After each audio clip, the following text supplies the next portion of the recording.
Oh, make it.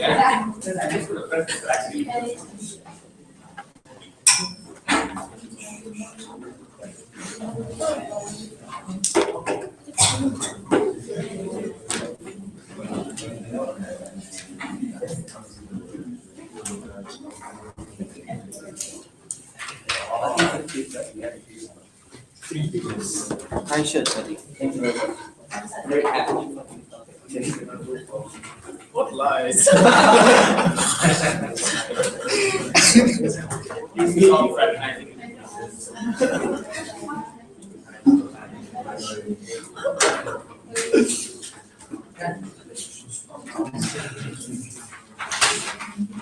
My team's okay? Hi everyone, welcome to the quarterfinals of the National Intervarsities 2015. My name is Amrit, I'll be the chair. Candidate is Ron and Kelvin. Yes. So the four teams in the quarterfinals are Utimara B, Open Opposition Utimara C, Local Government IIUM A, and in closing opposition Mara A. Before we start the debate, I'd like to go around in circle order, asking for your preferred gender pronoun, starting with the opening government. I have no preference. No craze, no preference at all. There is no preference. Sadiq Yosin, what Yosin?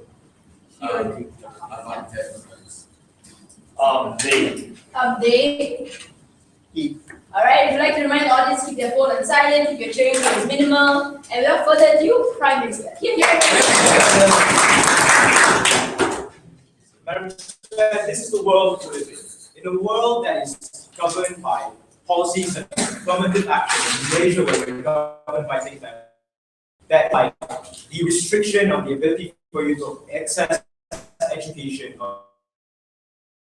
for the ability to open up businesses through things like quotas and whatsoever, have systematically been able to keep the minorities, Chinese and Indian minorities, down as compared to the Malaysians, giving the access of opportunities. And we think that this is a problem in CS4. The second problem we think is a problem with regards to rural populism. Because at the moment in time, there is no incentive for change when the ruling government can simply go to the Bumiputra diaspora and say, look, we are fighting for you, and that is the voter bank that they're relying on. We think that that is a problem, and that is a mentality that we need to change, and the only ones capable to do that on our side is the governments of China and India. But what do we stand for in this debate? We will tell you how change can happen in a spectrum. It can be as small as how people treat them, and the removal of things like a restriction on employment, like you removing restriction on hiring Chinese and Indian individuals, or it could go to the furthest extent, which includes the removal of the affirmative action policy. We don't think it will happen overnight. For it to happen and work in the trend, Mr. Speaker, is important in this debate. So I'll talk about three things, right? Firstly, why is it the responsibility of both the Chinese and Indian government? Secondly, I'll tell you why we need to resolve to stop trade with the Malaysian government. And thirdly, I'll tell you with regards to rural populism and why this will change this mentality. Firstly, what's the responsibility of India and China in this regard? Take a seat. Firstly, we think that there is a shared identity and shared ethnicity with regards to these governments and the people that they're talking about. So more often than not, at the very simplest links, we think that these people and these Chinese and Indians in Malaysia link with a generational tie with regards to those living in China and India. So they identify with these identities being part of their ancestral heritage. That's why you see strong relations with regards to the Hokkien diaspora in China and the Hokkien diaspora in Malaysia as well. Second, we think that there is a need for these countries to protect an identity with regards to their ethnicity. Similar to how there is a Jewish diaspora that traverses all countries with regards to ethnicity, we think that these countries also have an interest to emulate it for the interest of economic benefit or even the interest of how they view these own races. So at the moment China sees that the Chinese individuals in Malaysia are being threatened, we think that that creates a link that China in itself shouldn't be taken as seriously, and they have a duty to fix that image. So we think that's the second level on our side. Terence said. C. We think there is a need for the Chinese and Indian government to also step in and say, look, we're not as bad as you think. This is an ability for us to fix our own image. So similarly to how the Chinese and Indian governments have been slightly less or moving towards trends of moderation in how they treat their own people. Things such as like removing the one-child policy in China. We think that this shows you, and this immediately shows you, like, look, we're not entirely self-centered. We can fix the problems of our own race even beyond our borders. That we are willing to do that. That immediately reverses any rhetoric you have against China with you thinking that they're against things like human rights. Sit down. Lastly, we think that these sort of policies have already existed even in status quo. So we think that there are instances where the Chinese and Indian governments even give things like the right to open up businesses or jobs for these individuals in Malaysia. We also think the Indian government has also given things like the right of return for Indian individuals to come back from Malaysia to come back to Indonesia. So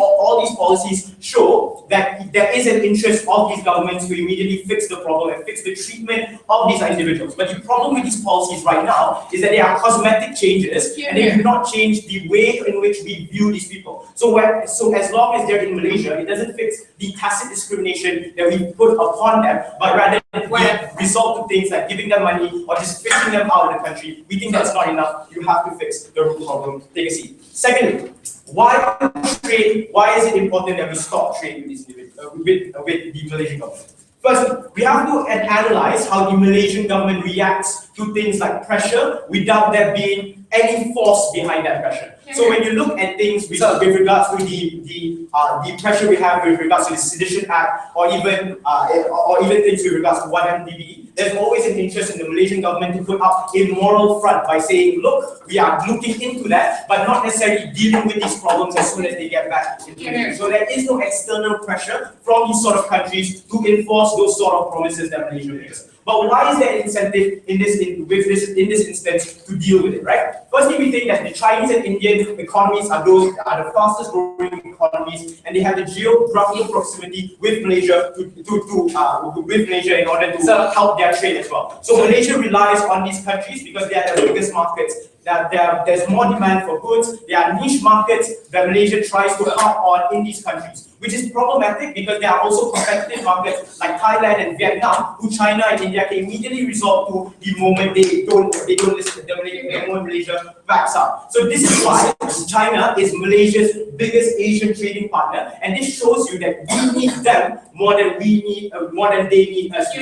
So that immediately gives us an incentive to change and listen to them the moment they hold something at ransom against us. But before I move on, China had no problems with the Indonesian Chinese cultural identity being diminished. If China accepts that these Indonesian natives are of a different nationality, is there really a nexus?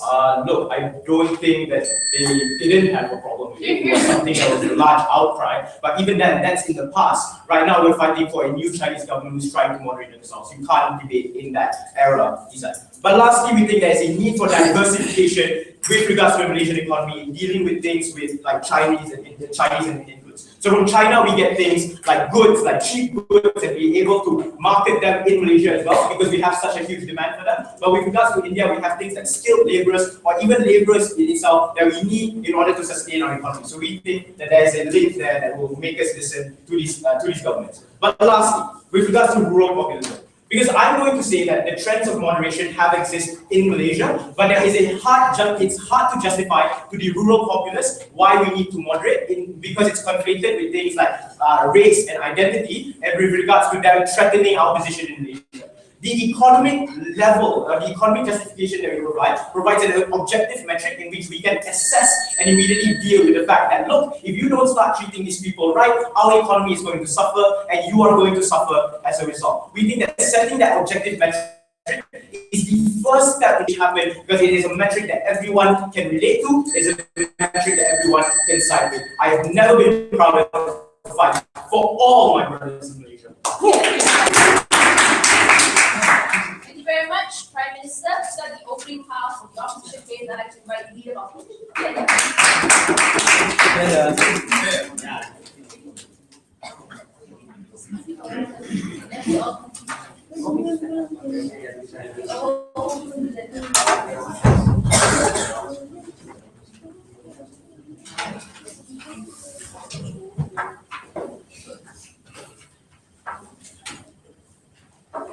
Fighting for the brothers and sisters that you have within Malaysia doesn't have to come at the cost of other people not consenting to the fact that their economy will necessarily be harmed. Fighting for the cost within Malaysia doesn't also have to mean that the trade-off of Malaysia's whole economy being harmed is what we want to happen within this debate necessarily. Let's move on to responses to a self-opening government, because I think that they didn't really deal with what the debate then was. So the first rebuttal we have to make is this, and this is probably the biggest principal argument we want to make on the side of opening opposition. Do the mainland Chinese or Indians have any relations to any of the Chinese people or Indian people within Malaysia itself? And this nexus is very important for you to also prove on the data of the house in order for us to also gain traction into believing why exactly China or India will want to do this in the first place. Because they have to show us a specific nuance of what nexus there was between the Chinese people here, if not it is the name itself. And at the same time, what was the exclusive benefit that China wanted to do this for the people, for the Chinese people within Malaysia in itself. We will strongly argue to Madam Chair, under the side of opening opposition, that China and India will not do it if the trade-off is that not giving any economical benefit that you have with trades that you already have within Malaysia in itself. No, thank you. But if you also realize the tone of the speech that Moya had under his side was not show us exclusive nuance as to why China would want to do this, acknowledging the fact that China and India has to do this for an exclusive benefit that somehow Chinese people within Malaysia or Indians will then give back towards them at the end of the day. They aren't really citizens of China, Madam Chair. They are citizens of India, as you probably already know for yourself. You affiliate yourself whether you're Chinese or Indian within Malaysia, that you're first Chinese or first you're first Malaysian and not Chinese or Indian at the end of the day. We will strongly argue here that these values that you have, acknowledging that somehow you're Chinese and you're related to China itself, don't transfer as to what your acts are within your current situation within real life itself. No, thank you. The very fact that when you deal with certain nations doesn't mean that you do it in the interest of China or India necessarily. It means that people no longer want to look into what exactly your race is or what your nationality is at the end of the day. So exactly, the identities of these individuals or Chinese and Indian within Malaysia only go as far as being fourth generation descendants of fourth generation descendants of China and India in itself. And even then, we strongly argue with you that Tamil people within India, which is the majority, aren't really liked by the rest of India necessarily. The very fact that Narendra Modi doesn't like Tamilians who live within Tamil Nadu itself, and then further oppressed by saying that your culture is so different from us, means that India doesn't really care much about Tamil people who live within India, who are also the majority that make up of Indians in itself. The fact that you oppress Muslims who live within the Xinjiang province, Madam Chair, means that you also don't care about the Chinese people who also live there if you commit the same atrocities on the people in itself. No, thank you. But thirdly, they had to show us how Chinese people in Malaysia would appreciate the kind of values that this China wants to impose towards us at the end of the day, and how they would then cooperate with the rest of China or India when it comes to ties, if you systematically do not allow economic ties to also exist on the your side of the house. Fourthly, and this is very important, they didn't talk about the consent that Chinese and Indian people had on the dad side of the house. Would a Chinese businessman within Malaysia be okay with the very fact that you're harming his business by not allowing his relations to that happen? That means that if this happens, Madam Chair, Malay people within Malaysia or the rest of Malaysia will likely blame China, will likely blame Chinese people within Malaysia, that because of you and the fact that you did your oppressed and you wish to speak up for that, therefore the rest of Malaysia is economically. We argue that Malaysians do not have to stop at the point whether or not your race is Malay, Indian, or Chinese. Before we move on to my arguments, sure. In a world where all your policies, where tacit discrimination exists, how do you expect to reverse those kind of mentalities if you don't take a strong stance against the treatment of the Chinese and Indian minorities? Yo, bro, it's not as if it's not changing anyway, right? UITM about last month had a controversial article that we wanted to open our gates towards Chinese and Indian minorities within itself. We are slowly changing. Even I'm pretty sure the Prime Minister,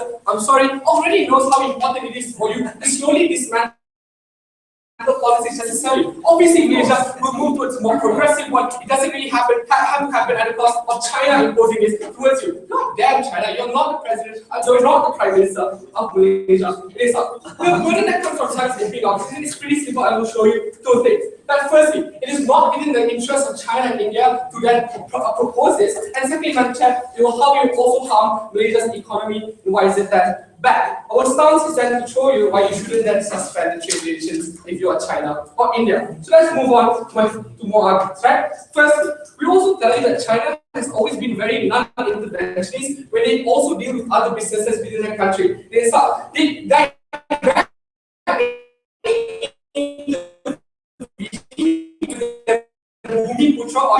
Not having this foreign policy where you then intervene. No, thank you. China does businesses with things such as North Korea and even very dictatorial regime that exists within Zimbabwe in itself. At this time, if you wish to somehow intervene because of Malaysia's policy, it's bad. It's a little contradictory because you're dealing a lot of business with North Korea in itself. And they've done this Madam Chair. It will also prove that there's no legitimacy under their side of the house. Things such as what happened within Tiananmen Square in 1989, things such as horrible labor standards China has, the subjugation of minorities who live within Tibet itself are things that will all fall down because somehow you think that you have a higher moral obligation to take care of Chinese and Indian people who live within Malaysia and not exactly people who live within China in itself. Muslims in the Xinjiang province are being oppressed by the China.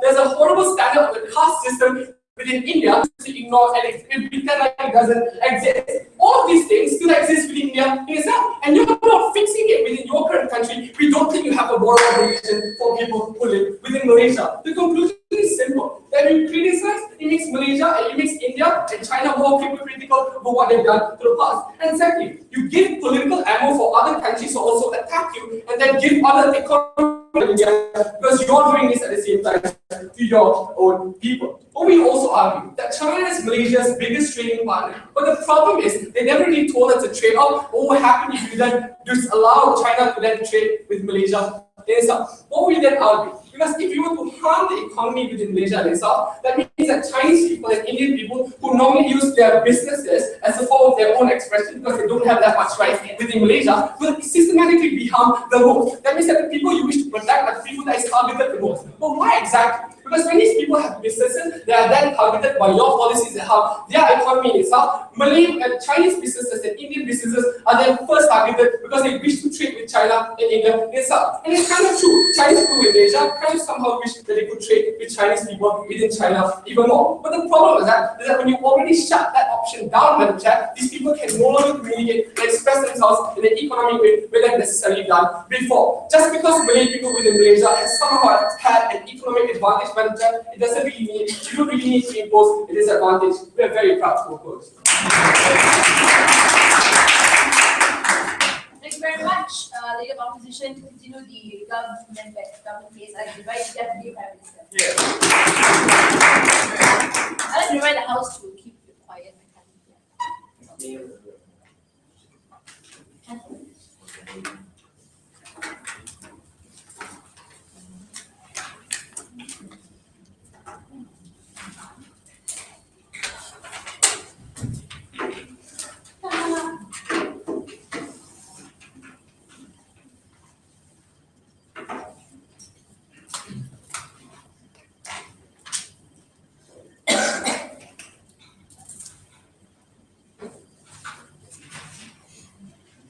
This survey is a perfect illustration of the categories of individuals who study in UP because we have one group of individuals who does not stand for the sort of racist treatments that we treat the minorities, and then we have another group of individuals who tacitly agree to do something but not really do anything about it, ladies and gentlemen.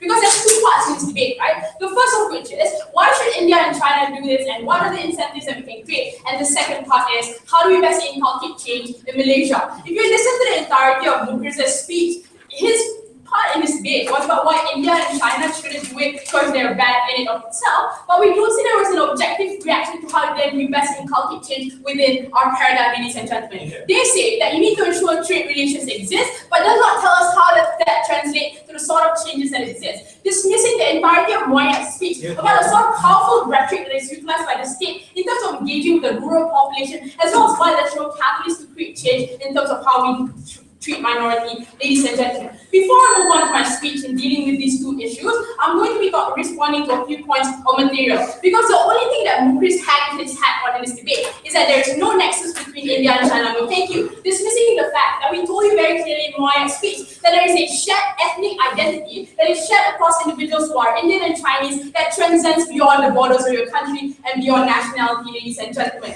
That is why there are individuals who congregate around the idea of diasporas because they believe that a collective identity and a shared value is something that is important and notion that should protect. Mukris even considered in his speech that there is a potential for a nexus because he argued that the Indians and Chinese that exist in Malaysia are fourth generation, which means that under that characterization, there is a nexus there, ladies and gentlemen. Secondly, on the consent of Chinese and Indians in this country, right? They will not consent for its businesses. Aha. Okay, this is not the point, ladies and gentlemen, because at this particular juncture, Indians and Chinese don't consent to being treated badly. Not only are they viewed as foreigners, as well as individuals who do not deserve a part in this country because they are not actual citizens, we will also argue that they do not consent to the fact that people are viewing them as a separate identity, a separate group of individuals who should be attributed to negative things like, if you're Indian, you are a gangster from clan. If you are Chinese, you are a selfish individual, ladies and gentlemen, because you're taking businesses away from the Malays. This sort of rhetoric is powerful and does not grant consent to these individuals. Lastly, let's look at pressure, because they say pressure is important, but did not illustrate. Here's why it's important. The reason why pressure is important under our side of the house is that Malaysia hasn't been very good in dealing with international pressure that does not exert a particular amount of tangible force.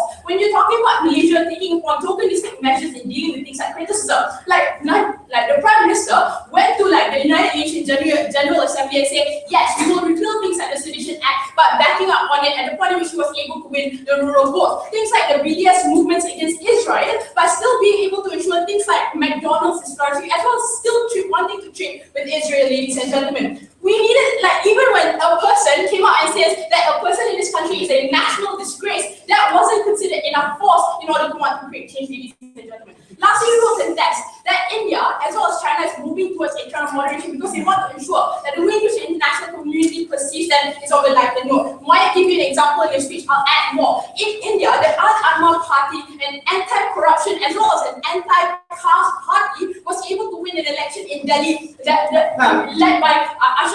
led by Kejriwal, because they rely on the rhetoric that we need to start creating change in India and not rely on discrimination anymore. Before I move on, yes. Are you okay with further reducing the ability of a Chinese or Indian person to express their rights now that they also do not have economic rights within Malaysia, now that there's no more trade? But how is it that they have no economic right? Because in 1 year's speech, we already told you countless incentives as to why the Malaysian government will not take an objective position and a constructive and definitive outcome under our policy.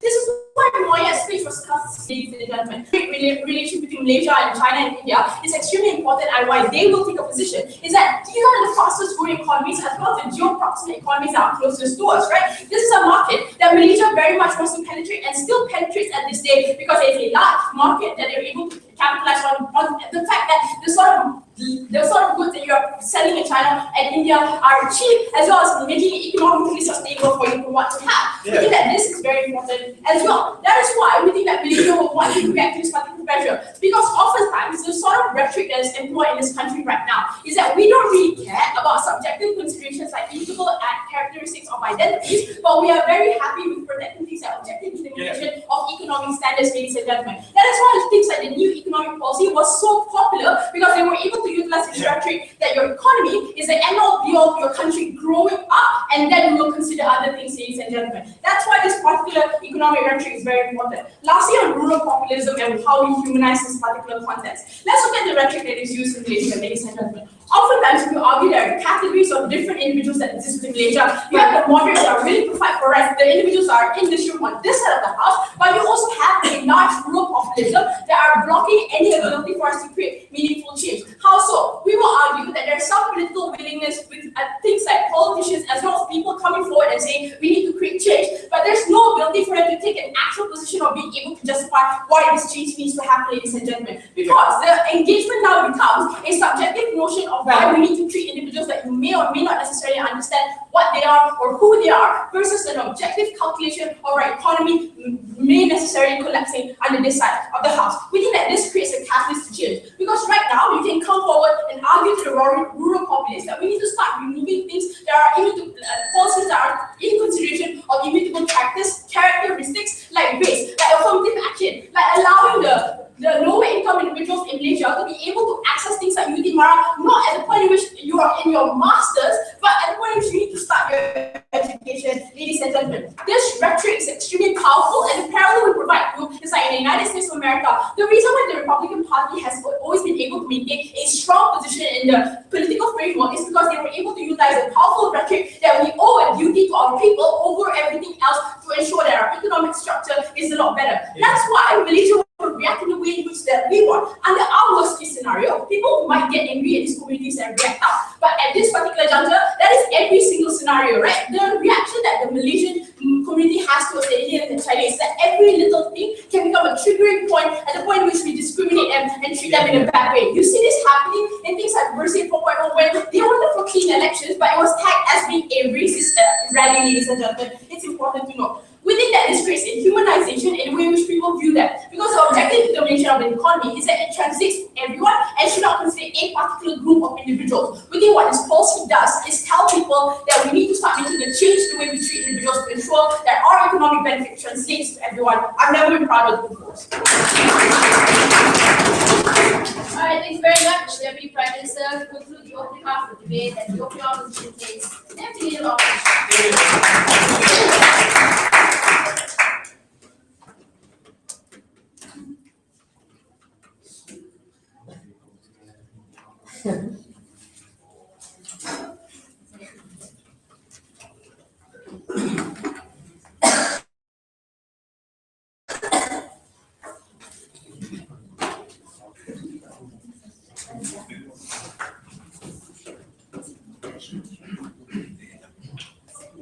Ladies and gentlemen, why did the Malay guy cross the road? First question, you don't question Malay rights. So we have to build this debate. Firstly, the idea of consent, that somehow here the Chinese and Indians don't consent to whatever economic operation that they have. Firstly, we have to understand that when it comes to other avenues, let's say for example within the civil service or within politics, there's already some form of glass ceiling that is imposed on people. So when it comes to business, it's their only outlet for expression. In order for them to climb the middle class, in order to get some form of substantive control. When you block out all of these businesses for Chinese and Indians, that means they wouldn't have any form of control within the country because they also rely on China and India as an outlet for them to export their goods or even import goods from China and India in order to sell within the country. Second of all, this also gives the rhetoric for right-wing groups to say that, look, I no longer owe a duty of care to any form of Chinese and Indians because we do not need to protect them because there are other forces that control over the Chinese and Indians in the country. That means I will never perceive them as my equal, but I will perceive them as nationals from other countries who stay here instead. So they're no longer conferred the same rights as any other citizens. That means I am less likely to give them any form of equal rights, vote out the MIDP or vote out any affirmative action policy because they don't deserve it. But thirdly, the best way for you to actually give them any form of power is to push them into the middle class. That means China and India still has the incentive to make sure that they have an economic outcome instead. They agreed within moderate speech originally that some of this would take a long trend. That means it would take 50 years even to change the rural population to vote out the current government or change the policy. That means within that 50 years, Chinese and Indians are more likely to be economically deprived. And worst case scenario, they will probably move to Singapore instead. But the second argument that we need to deal is about how there is an artificial form of reform that Malaysia has within the United Nations by saying that we will repeal the Sedition Act. So the contrast here, at least there is already the narrative to do so. You have people like this great guy, named Syed Sadiq, I'm not so sure if you heard of him before. He has a huge voice with Anglo and a lot of people listen to it, or educated to this extent. And this becomes the spark of how this thing changes. The comparison here is that Malaysia has not been antagonized, and Malaysia already, and China has the incentive to keep Malaysia when it comes to they hold a huge chunk of it, especially when they're the chairman of ASEAN, and also because they need Malaysia to cite them in the Spreading Islands dispute. So what happens here is that Malaysia is less likely to hear what they say, because less likely to hear what they say in general, because of all the atrocities they've done in the past. So what will happen is that not only they would ignore, but they already have a reason to not give any form of equal rights. Let's look at the things that happened in China and India that is still going on right now. Narendra Modi still never admitted that he actually encouraged genocide of Muslims in Gujarat in the past. The Muslims in Xinjiang province still could not apply any form of any form of civil service job because they would only admit atheists. So all of these rhetorics show that I do not need to listen to you, but also at the same time, I do not to give you equal rights because you protect them instead. But thirdly, you have no incentive to antagonize Malaysia for two different reasons. Because firstly, Malaysia is the gateway to ASEAN, and ASEAN in general is the 7th largest economy in Malaysia. So if you block off whatever trade relations you have with Malaysia, that means the rest of ASEAN is able to gang up against China and rely on their economy instead. And Malaysia is already an incentive to move to Muslim countries when it comes to economics, especially when you already have huge deals like Saudi Arabia instead. So the conclusion here is simple: China has no incentive to antagonize Malaysia. But before I move on, I'll take closing. Malaysia already has a strong middle class. Do you agree that currently, in the current political context, Malaysia is sliding back to the path of racialization due to power struggle pushed forward by Datuk Sri Najib? Firstly, I disagree. That's why the opposition is giving some form of traction that now moving towards reform instead. That's why Bersih was one of the biggest recently that shows a form of positive reform, even when it comes to middle class Malays. But second of all, you need to make sure the middle class stay middle class imports the items from China. First level, how to strengthen ethno-nationalism rhetoric. Let's look at the construct of nationalism in the world right now. When it comes to China and India, the construct of nationalism is no longer surround the idea of race, etc., like they wanted to mention. That means they no longer have an access between citizens in America who are Chinese Americans and Malaysians in mainland China, because they feel as if they are part of different nationalities. I don't need to use race as the main indicator of who should I protect. So this means that when you strengthen this rhetoric, that means groups like the CASA or even UMNO, they no longer owe a duty of care over the Chinese Indians because you are always protected by China and India, and you are instead perceived as an overseas Chinese and Indian instead. So it's reverse all from a progressive or moderate rhetorics that's already been progressive within UMNO, and they feel that their rights being invaded by a foreign power. Why is this so important? Because it imposes the idea that the racial nexus is much more important in comparison to the nationalistic aspect of how you govern administrations. So this correlates whatever they said earlier on. According to them, they want to change the mentality of people within rural areas. But when you encourage China and India to perceive this racial rhetoric even more important, people in the rural areas wouldn't hear any form of progressive idea. It just confirms the bias that they already have, that Malays are much more important and need to be protected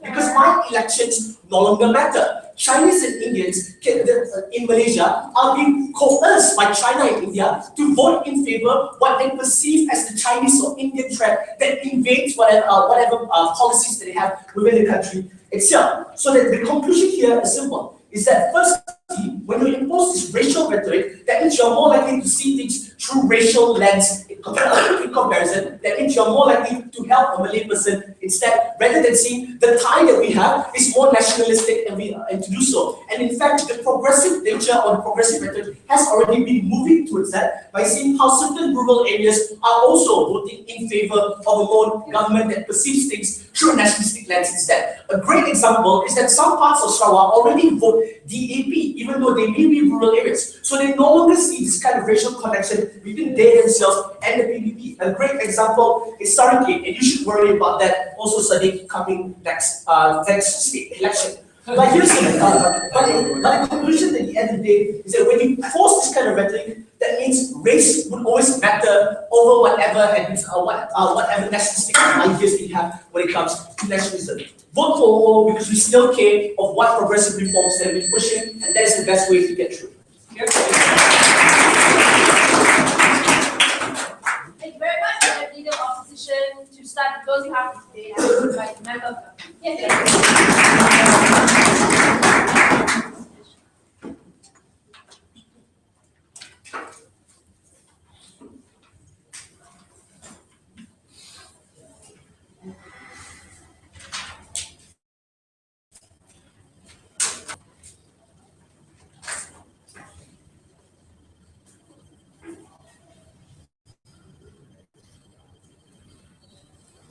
Let's be clear.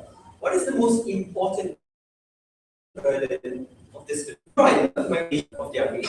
This decision is made solely for the interests of the Chinese and Indian government.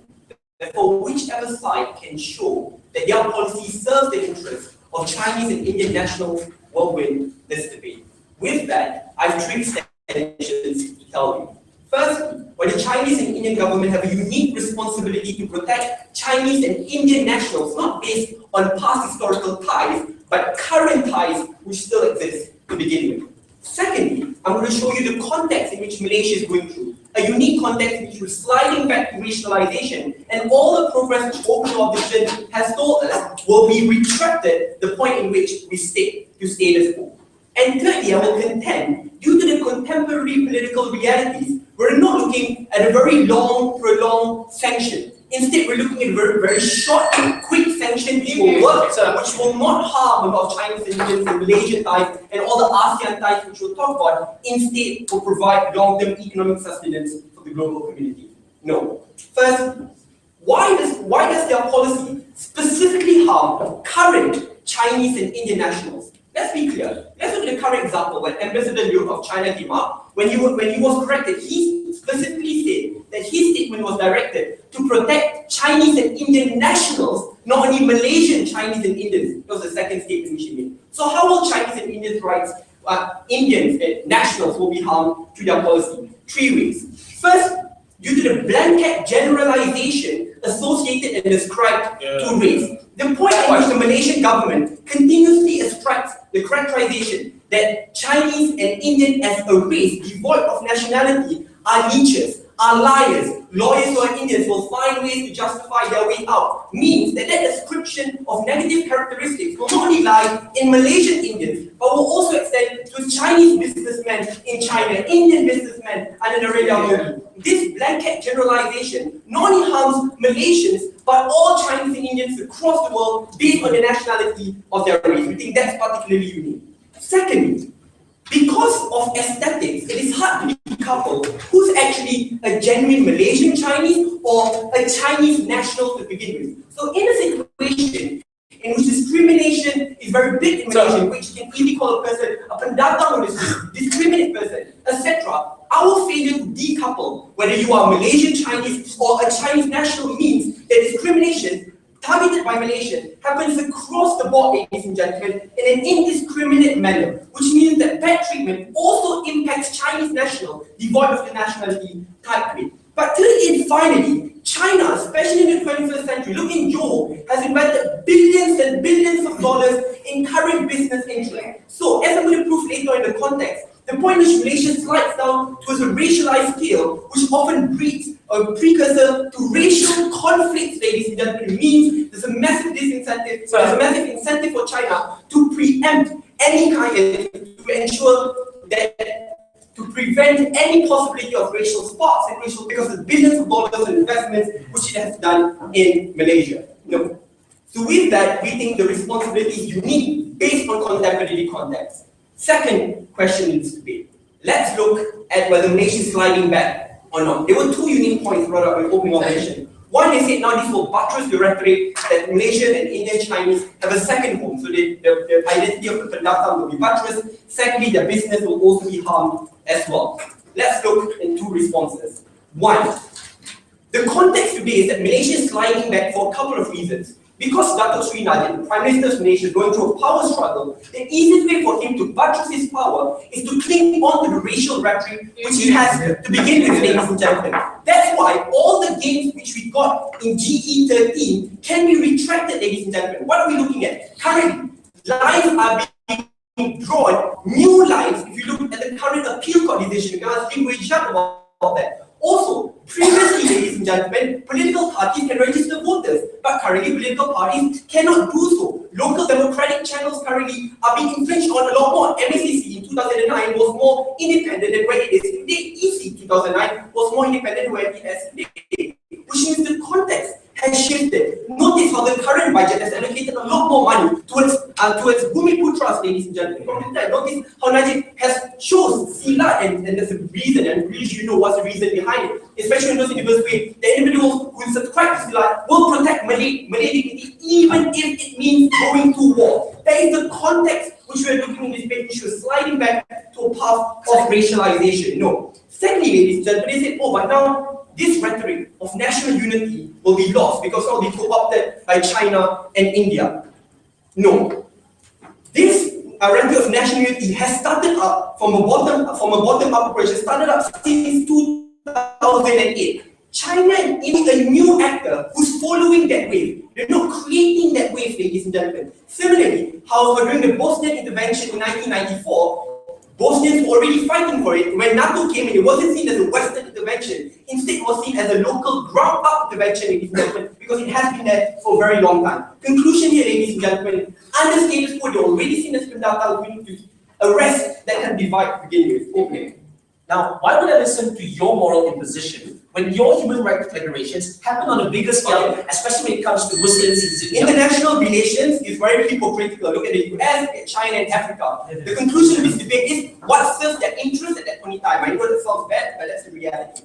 Let's look at political realities in Malaysia. Why will Malaysia accept this now and will not be a prolonged conflict? One, the executive now cannot afford to lose any remaining allies. Western countries and the status quo are already pushing for charges to Dato Sri Najib.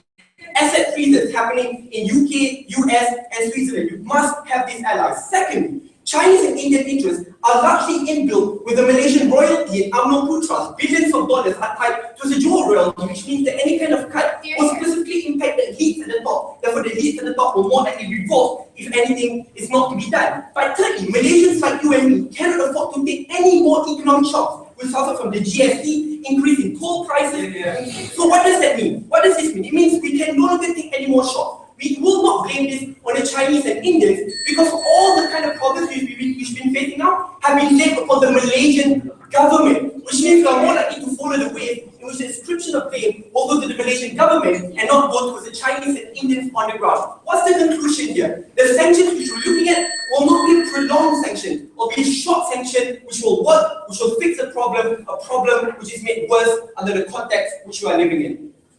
I do hope. Thank you very much, Member of Government. To start closing off the case, I'd like to invite Member of Opposition.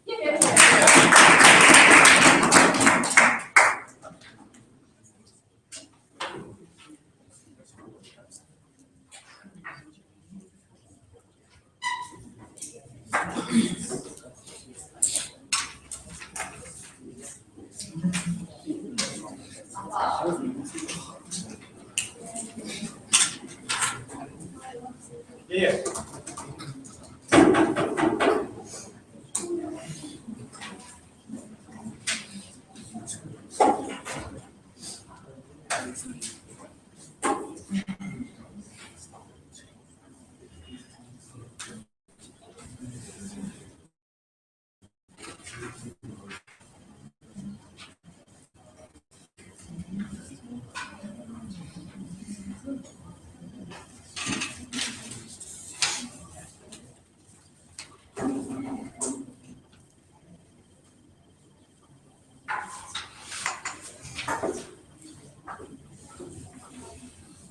Look, I come from a very mixed racial background.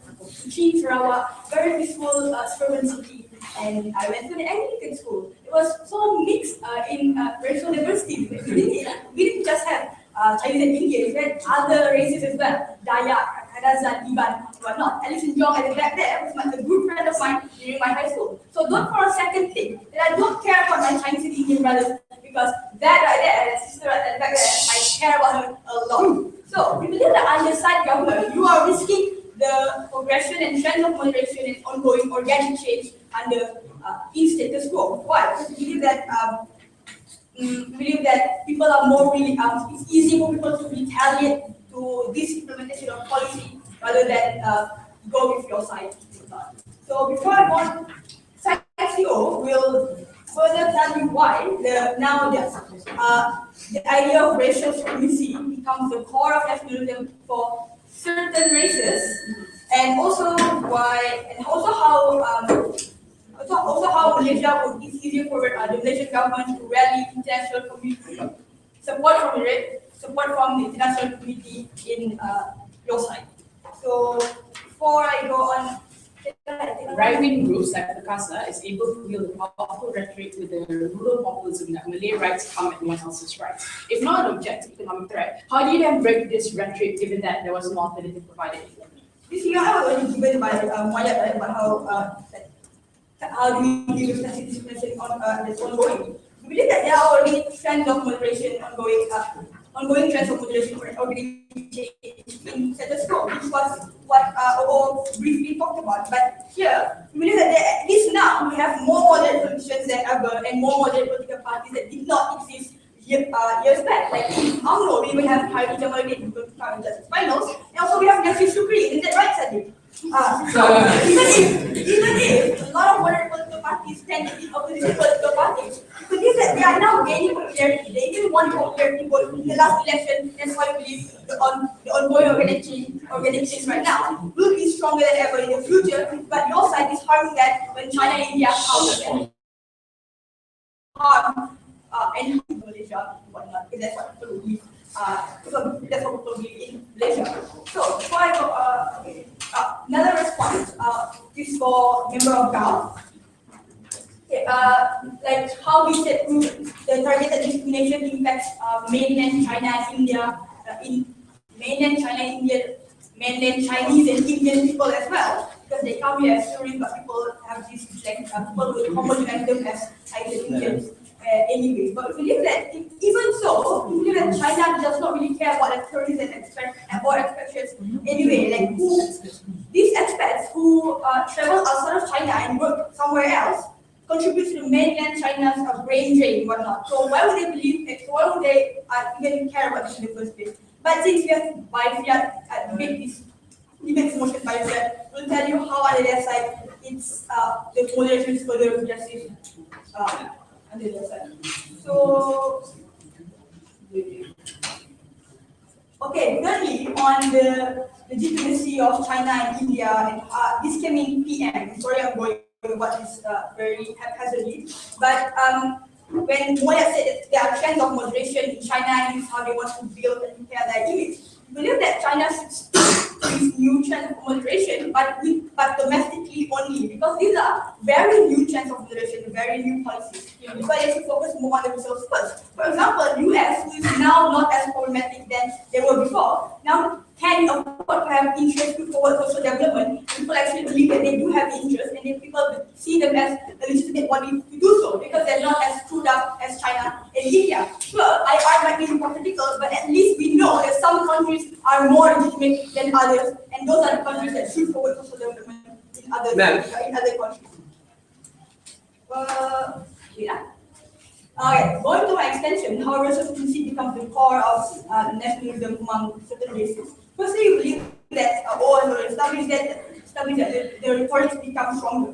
Then, but here's where we come in. The outcomes of this implementation, like boycotting Chinese and Indian visitors and instigating the wrath of racist Malays, become more entrenched, especially when it's fueled by rhetorics of racial supremacy that will be bombarded by their side. Therefore, it's easier for people on the ground to antagonize each other. That's how Malaysians become more polarized under their side. You breed the kind of mentality that says, oh, it's us against them. They are the ones who are causing this, and will be more than to put the blame on them, because it's easier for them to blame these people. They have already had that confirmation bias in the first place. They were racist people. So, secondly, Malays now relate their core of nationalism to Malay supremacy, just like how Narendra Modi in India utilizes Hindi nationalism, creating more Hindu nationalists instead of India nationalists. Therefore, under your side, the policies that the government has to make to win more votes, it's easier for them to be racist instead. It's easier for them to cater to the majority of Malays. Under your side, we believe you also activate the dormant racism within Malaysians, because right now we believe that they are active racists and dormant racists. Dormant racists are those who probably don't think racism affects them as much, because probably they interact with their own people of their own race. Therefore, when they see that, this is actually involved of China and India, they use racism, even though they don't interact much with Chinese and India. You also how would international community react to this? We believe that the national community is divided into two groups: the developed countries and the developing countries. We find out under your side, developed countries who support Malaysia would more likely support Malaysia. Why? Because Western countries like the United States of America believe China lacks the legitimacy to presently forward social development internationally, because that's unheard of in the past. Because China and India are more domestically problematic than Malaysia, and I told you before why they lack legitimacy and whatnot. So these developed countries and Western forces would be more willing to support Malaysia. So this support then becomes a justification to the Malaysian government to just stick to their current politics and make more policies that are more suitable to a certain race that believe they are superior. So because what they believe is that, this is the US government who is seen as the global peacekeeper, and they're siding with us. That means we're not in the wrong, we're not actually on the wrong, we should just stick to what we're doing right now. Therefore, under your side, you will just the kind of moderation and the organic change that we've been pushing so hard. That's why I believe under your side, you won't receive the kind of outcomes you want to. Yeah. Thank you very much, Member of Opposition. To conclude the government bench, I'd like to invite the Office of Government.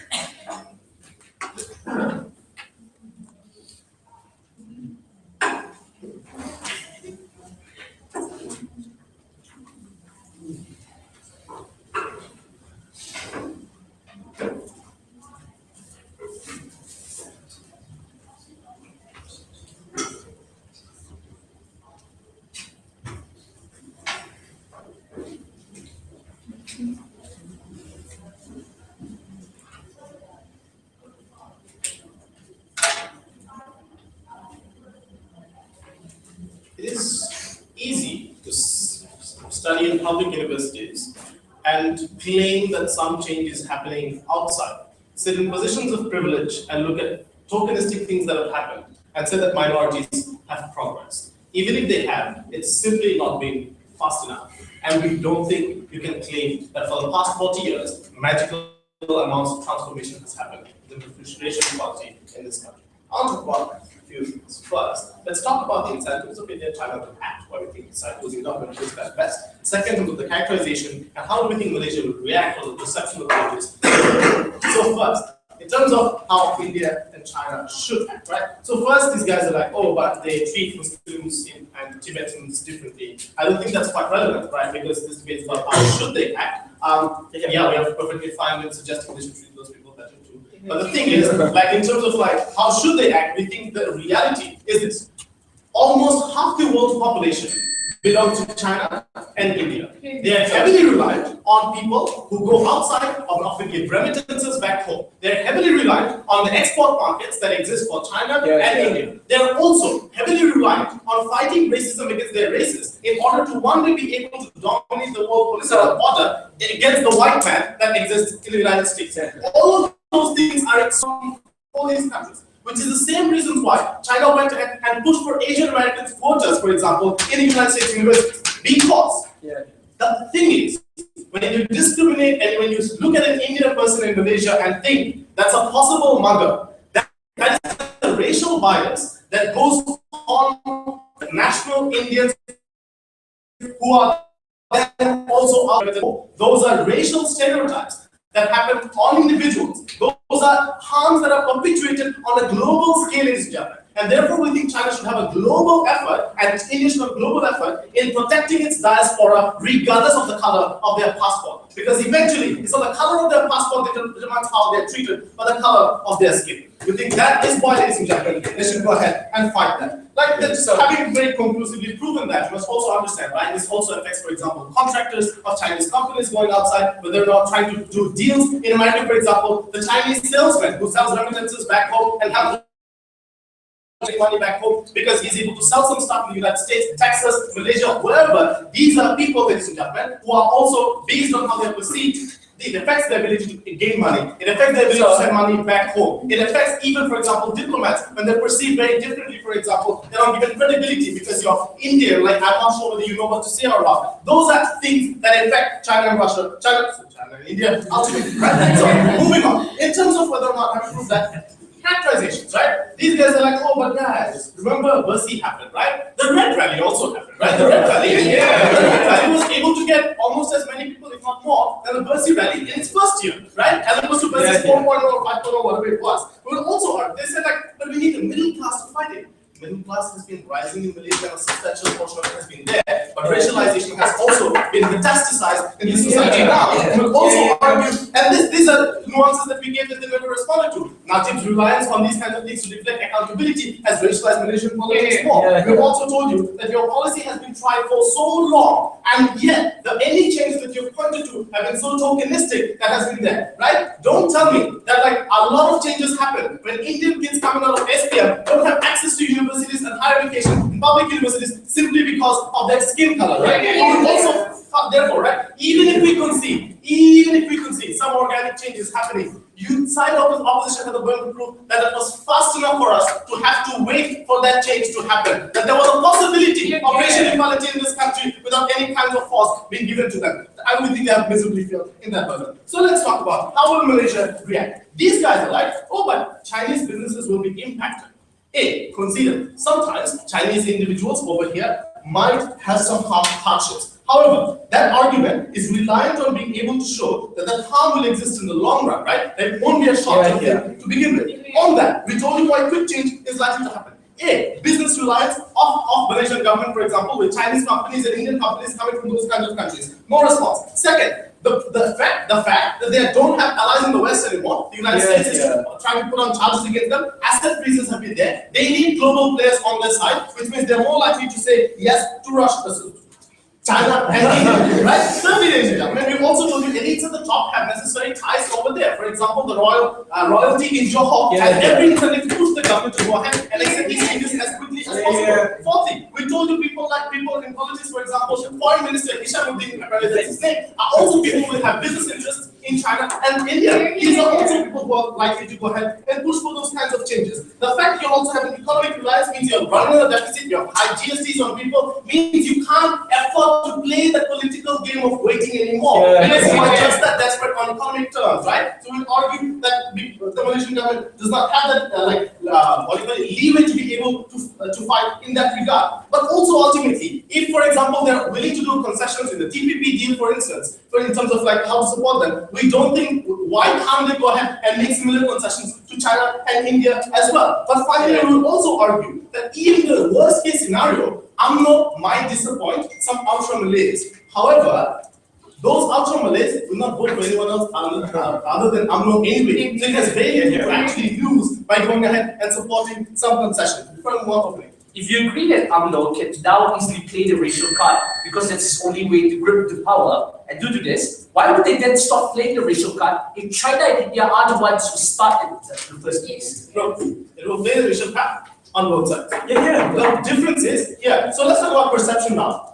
Even if the perception gets worse under their model, there's an exclusive benefit that comes from us. Structural advantages that are given as a result of policy changes that we're able to force the Malaysian government to take. So that's an exclusive benefit. Second, in terms of perception, right? These guys are like, oh, but perception, they'll be seen as foreigners, and it'll be worse, it's us versus them. Those are things that exist in serious law as well. And Malaysian government is more than willing to go ahead and publicize that regardless of which side you pick. But the thing is, the fault is more likely to be on the Malaysian government because already for recent scandals, for example, GST, rising, and 1MDP, all of those things people are more likely to blame the Malaysian government as opposed to not. But even if, how do you change perceptions in the long run? By opening up opportunities. You and I might be able to talk to a lot of interracial people, but the government officer does not actually talk to a lot of Chinese and Indian people. They never actually realize that Chinese and Indian people actually feel just as Malaysian as any Bumiputra person. Only we provide a long-term integration, ladies and gentlemen, that breaks those stereotypes in the long run. Even if we have some perceptual things in the long run, only we have the ability to make long-term change, ladies and gentlemen, for people in power, for people to be able to integrate and realize, just like Afa did, that people like Alison Young are just as Malaysian as she is. For all those reasons, we propose. Thank you very much, government. We have to conclude the debate and sign opposition. Opposition,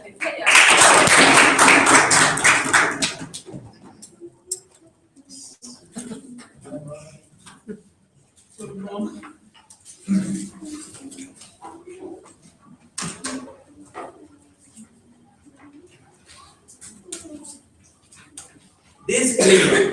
I have to cross out 153 opening lines and jokes in the name of political correctness, so I apologize for the lack of humor, and 5 points for whoever took on that. So, I'm going to talk to you about 3 different issues in this debate. Number 1, whether halting trade is justified. Number 2, is the trend of moderation really sliding at that side of the house? And 3, the nexus that exists between China and India and also Malaysia. Let's look at whether halting trade relations is justified. Because to a very large extent, we can agree and would be willing to assume that perhaps it would be faster to bring certain changes in terms of how we treat the minorities under that side of the house. But we believe that it would be bad, and we believe that the treatment of these Chinese and also these Indians by not just the rest of member societies, but a lot of people when trying to integrate would be far more worse. Why? Because, number 1, we believe that this is a matter of simple coercion. Because the way in which a lot of these Malay business owners will be seen, ladies and gentlemen, is that they have to compromise their values in the names of their businesses. No, thank you. This means that for a long time, they tried to build up their businesses. For a very long time, they tried to compete. They had to halt their businesses for a while because, no trade relations happened. But the reason for this is because we were waiting for perhaps a lot of the Chinese and a lot of Indians to get the treatment that they, at the same time, may not necessarily believe. What this then leads, ladies and gentlemen, is that there may not be necessarily any consent. And the problem here then becomes, ladies and gentlemen, is that considering that the values and a lot of these ultra-Malays who own these businesses are very strong, so thank you, because they feel as if, the rhetoric that their people were very screwed over in the past, they really needed this policy, so on and so forth. What we believe will happen, ladies and gentlemen, is that while policies may objectively equalize the playing field and may probably improve the treatment of these individuals, assuming, but we believe that at the same time, respect, harmony, and also tolerance, a lot of these other that we believe is tangible as well things will also be heavily affected. Because in today's code, thank you, assault is already happening between these 2 individuals. Battery is already happening. Tree property damage is still happening. But we believe on that side of the house, ladies and gentlemen, while policies may objectively affect businesses and also how individuals stand under the law, it may not necessarily affect in any way how individuals treat each other. It may not necessarily affect in any way how individuals perceive each other. And we believe it becomes far more worse because they have to compromise their values, because they have to rationalize the fact that they can't believe in what they believe, especially when they voted their own leaders to fight for these very policies to begin with. To do so will have to be compromised because of what you were fighting for, because of something they don't necessarily believe in as well. No, thank you. But we're also willing to contest the fact that even if your objective metric will bring change, it can also necessarily not be that likely that it will happen. Why? Because we believe to a very large extent there is a trend that policies within Parliament, ladies and gentlemen, are already constructed by economists as opposed to considering political climate as well. No, thank you. Because we believe that one, for example, there is utility in maximizing innovation through maximizing the diversity of individuals who are getting subsidies, who are getting opportunities. For example, they still had to forego that and still wanted to forego that because there is some political positioning that they were willing to do as being a ruling government, ladies and gentlemen, because they had to consider the beliefs of the majority who have been voting for the. So we at this particular instance, under their world, it will still be unlikely that there will be any policy changes, even if trade relations were to halt, because they can easily justify with their voters, for example, that China and India is the one that's doing this, but not necessarily because of anything we've done, but because we were still strong on values, because we're still strong in the policies that we've had, and it was their fault, it was China and India's fault that this had to happen, and they can still retain the affirmative action policies that would still happen, even at the expense of a lot of businesses going down. No, thank you. So then, let's look at the second issue, where the trend of moderation is really sliding. We have 2 contests to this. Number 1, we believe, ladies and gentlemen, that at the very least, let's assume now a world or a characterization of a world that moderates really do exist, especially among the Malays. For Najib, in order for Najib to keep power, ladies and gentlemen, we believe. Sorry, this wasn't supposed to be there. You arguing that Najib wanted to keep power among the majorities, and that's why he would want to keep his policies, does not negate the stress of moderation among citizens and sentiments that are being held within these citizens. No, thank you. This means, ladies and gentlemen, especially given the trend right now that a lot of individuals who are Malays really do believe in certain sentiments like equality equality is really important. Like maybe perhaps it's about time that we stop being called as lazy. Maybe it's about time that we, understanding that we're doing well right now, should compete with other races as well. This means that these sentiments do exist, and we believe that ruling governments also had an interest to not really rely on racialism, ladies and gentlemen, but also rely on getting the votes of these moderates and these individuals as well. So we believe that the characterization that, well, Najib will only rely on rationalism because he wanted to keep power may not necessarily hold water, because he had to have these other considerations in making sure that there is a diverse voting bloc that he might want to aim for as well. So we think that's also important to understand. No, thank you. And then when we also talk about the rate of individuals in Malaysia who rationalize equality as something that's being important, as something that is a moderate value, ladies and gentlemen, a lot of individuals do objectively view the affirmative action by realizing that we needed this in the past, but now we're being called lazy. Now we don't necessarily need it. Now we are doing well right now, ladies and gentlemen. These are the trends in which we can evaluate moderation, and why, because of that, we believe that there is this natural thing that this side of the house will also want to fight for, as opposed to you radicalizing, disallowing businesses from operating as a result of your trade relations. No, thank you. Last question: is there really a nexus? Before that, yeah, sure. The trends to instill moderation that you rely on are not only slow, but also exclusive to those already moderate. Wouldn't the objective harm that translates to these rural individuals as well, and this creates the impetus for them to at least evaluate how they treat minorities? Okay, that's reliable comparison, at the very least, that in the way individuals treat each other, the way tolerance is being recognized within Malaysia is also something that's important for us to consider. Your policy radicalizes the biggest. Your policy radicalizes the individuals who may not necessarily treat these individuals as well by the end of the day. So even if you do change policies, even if you do change affirmative action, you may not necessarily make lives of these individuals any better. Next question: is there a nexus? Because we believe, principally speaking, firstly, ladies and gentlemen, that nexus between countries when it comes to exerting policies that includes financial and trade, for example, is contingent upon the proximity of the government to its people, ladies and gentlemen. Because we believe that these are policies that affect individuals who utilize tax, for example, or individuals utilize their resources, for example. So we believe, understanding the fact that cross borders, most countries right now realize the fact that even though they have their own descendants in other countries, these are individuals have already adopted separate values as being part of the other country as well. These are individuals who have completely different cultures right now. So because of that, they understand and rationalize that these are individuals that may not necessarily are people that we have to care for because they are of a separate nationality and they do not fit within that rule of proximity. So we do not also think that there is also interest, ladies and gentlemen. The reality is unfortunate, but I will not make it worse under the Malaysian flag and its Malaysian nationals. Thank you very much. Thank you very much, all debaters for the debate. Please cross clause, everyone leave, please